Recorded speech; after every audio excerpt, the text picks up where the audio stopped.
Okay, we've got recording going. So yeah, let me just repeat that quick part a little bit here. Just going to say that this meeting is really for those people getting involved. I don't have a particular agenda. The agenda is shared in the notes and of the meeting and is now editable by everybody, which is great. So I've kind of invited a diverse group of people. Anybody who wants to ask questions, we're going to try to do this weekly as much as possible. I know next week I won't be in on Friday, so I think I moved it. But yeah, bring your questions and we'll talk through them and collaborate. So let's see. I think first question from John. You want to go Yeah, through that? sure. I'll hit you with a hard one to begin with. Sure. So, as far as I understand, like the first iteration, we're keeping it really, really simple, and we're going to basically be able to create and list requirements. Yep. And I think that we've sort of settled on the idea that we'll use like a database-based solution for that. Like as opposed, we debated Git for a while, um, and now we've settled on at least like storing metadata in the database.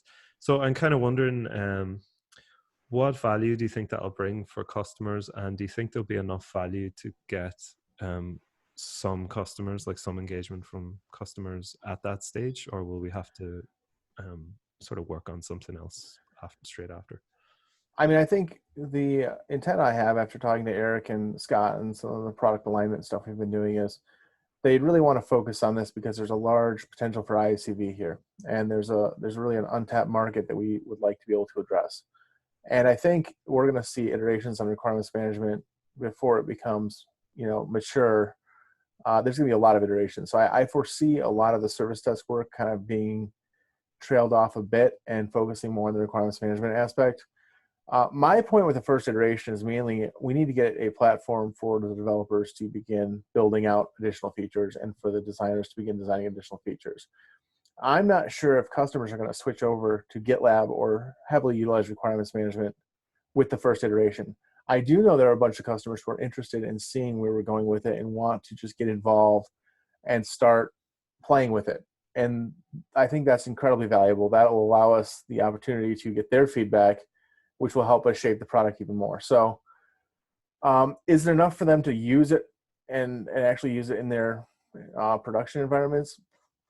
First iteration, probably not. But I think it's definitely enough for them to get involved. We have a bunch of customers, as I said, who just want to see some progress on it, and they're just looking to see that we're making progress and meeting our commitments, which is, I think, part of the important thing here. Thanks. So I'm kind of wondering then, what do you think is kind of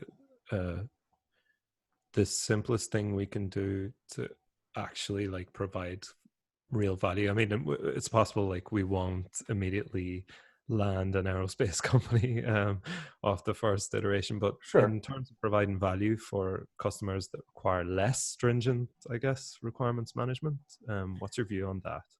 I looked at it from where can we use it and dog food it the most internally, as well as where can we expect to see our customers be able to provide the most feedback. And I think, to me, if we can provide an opportunity for them to create a requirement and then link test cases to it or test results to it or something along those lines at a very simple level, we're going to appeal to a large market. And that's going to be what we're going to sort of foundationally base this on. I know Gabe Weaver talked to a lot of the people he's been on site with. He's been, going around talking about project management and portfolio management. And a lot of them said, what would be a killer feature for us is simply to have the jobs to be done, requirements, user stories, whatever you want to call them, depending on your organizational structure, and be able to link your test results and test to those. Even if at the beginning, it's just, you can click on it and it shows you the results, or you can click on it and it shows you the CI/CD job or something very basic. Obviously, the ideal long-term would be able to see, hey, look, this test ran, it passed. Therefore, we have 4 out of 5 tests passing that trace to this job to be done. That would be a phenomenal feature that I think that alone would draw people into using requirements management. As we get more toward regulated industries, they're going to require a larger feature set to adopt simply because they have to do certain things. So if they can't do those within our tool, it's going to slow their adoption. However, even within regulated industries, there are an awful lot of IR&D groups or sort of side groups that could totally use that as their full-featured requirements management solution to develop these component level pieces that then get pulled into the broader organization and into other tools. And I think that's really where the power lies, is we're looking for something that's quick, that's agile, and that will allow them the basic level of requirements management they need to be able to pass those things off to other, parts of the organization. So I think that's really where we need to be able to get, sort of before we're at that point, we're minimal or even viable. We can say, hey, look, this is usable. And from there, we'll be bulking up features and getting a lot of that feedback. Where do they want to go? The other aspect to think about is quality management is still in Certify. And quality management is shaping out, the more I talk to people, to be more of a sort of status dashboard of the quality of your code. So you can go to one place and say, okay, we have 400 tests for this section of code. 320 of them are passing, 80 of them are failing. These are failing with major issues. These are failing with minor issues. And that's sort of like their quality, their overall metrics. Requirements management is slightly different, but it will play off of that very well. Those two tools combined should give people a lot of insight into their product. Oh, we made these changes. We added this story. We updated these tests. And hey, if we can link in bugs, if we can link in latency or performance issues or other warnings that come out of our CI/CD, they'll be able to then track their change from inception or idea all the way down through and say, hey, this caused us problems, or hey, this benefited us greatly. Even better would be able to track adoption. If we can figure out a way to somehow get that involved with requirements for people, even if it's just internally dog food, that would be an amazing tool for us as project managers and product managers, and basically engineering too. I mean, to be able to say, hey, look, we made this change. We added this job to be done with this story.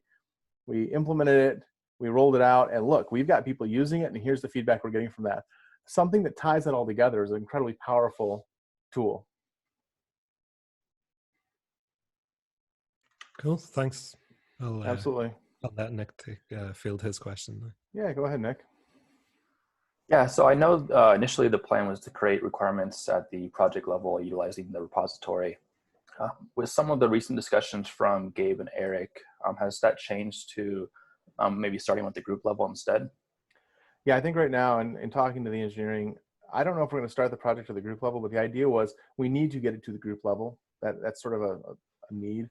And in order to do that, that's sort of shaped their decision to go down the database route, because Gotcha. The repos exist at a project level. There's no way to up-level them unless you start creating repos to the group project, which is a whole different paradigm that we are not involved with right now. So we're designing it with the database solution primarily because we know it's scalable and we know we can move it up the org chart as we move and add features to those other, like to groups. And we're talking about teams, and there's other discussions ongoing here. So yeah, I mean, that was sort of the goal here. I think, I'm not sure if we're going to end up at the project or the group level originally. I think it's pretty much the same thing once we go to the database. I don't think it's a huge impact either way. We want to get to the group level as soon as possible. So if there's no extra work to get it at the group level, that's where we should go. If there is extra work to get there, I'm fine with releasing at the project level and then iterate on that, and next go around, move it up a level, and that's fine too. Gotcha. Makes sense. Thanks.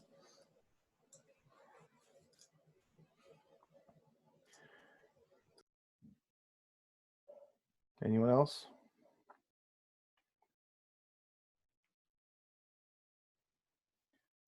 Excellent. So I know that we've got that MVC out there. I know the next step in that is to promote that to an epic and start breaking this down into actionable issues to get the engineering teams engaged. I think I'm going to probably schedule a meeting early next week to ensure that happens, just to walk through it with engineering management and any engineers who they want to bring along for the ride.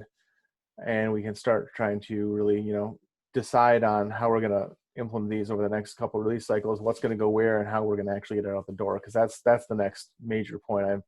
I've heard a lot of feedback from everyone that this is something they want to see come out. And I think Jay Jewell is also on the call. For people who don't know him, he works in our inside sales group, and he's talked to a lot of customers interested in requirements management as well. So again, if we have questions about, what market this is for, or what, potential customers can we talk to, he's been great about setting up some interviews with me. It's been a huge help to get and talk to these customers and really get a good feel for what they're looking for. Quick last question. End of Q1, where are we with it, do you think?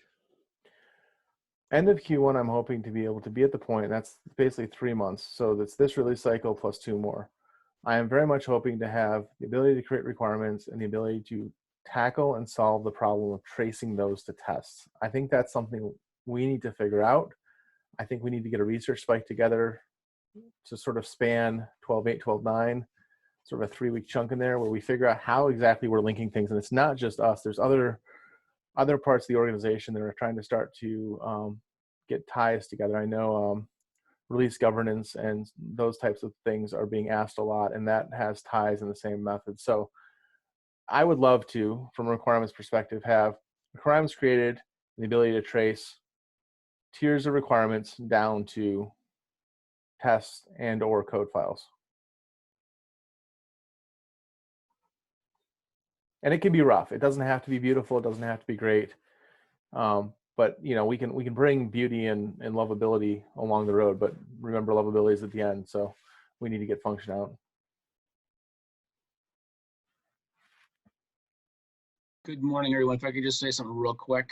I just want to, as Mark mentioned, my name is Jay Jewell. I want to first thank you for working on this project. This is a very, very huge project within the space that I cover.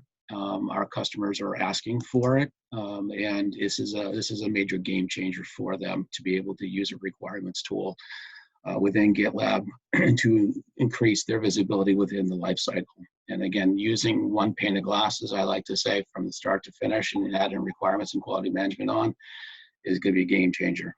So it's very, very important, and I want to thank you for doing that. Yeah, thanks for that, Jay. So yeah, if there's no more questions, I mean, we don't have to take all the time. I now that the agenda is read-write, hopefully people can actually add questions ahead of time.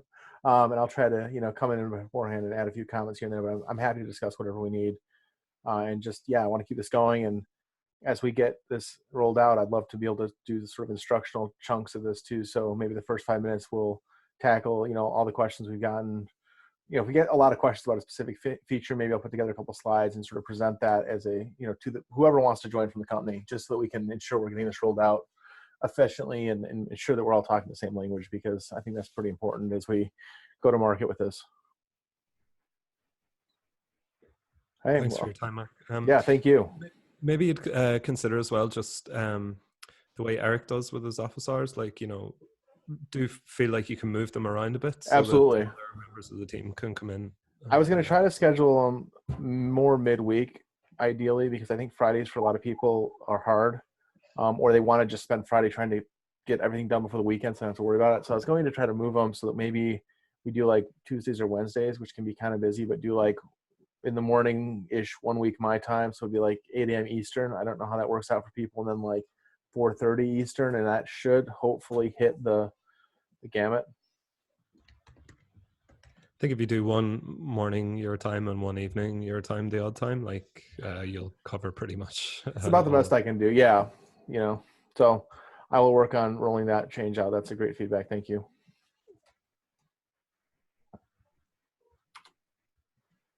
Awesome. Well, hey, thanks a lot. I'll stop the recording and I will go ahead and post this to Unfiltered. I think this can go public. I don't see any issue with that. If we start talking about customers ever, just let me know if there's concerns and we'll post it internally only. Thanks a lot.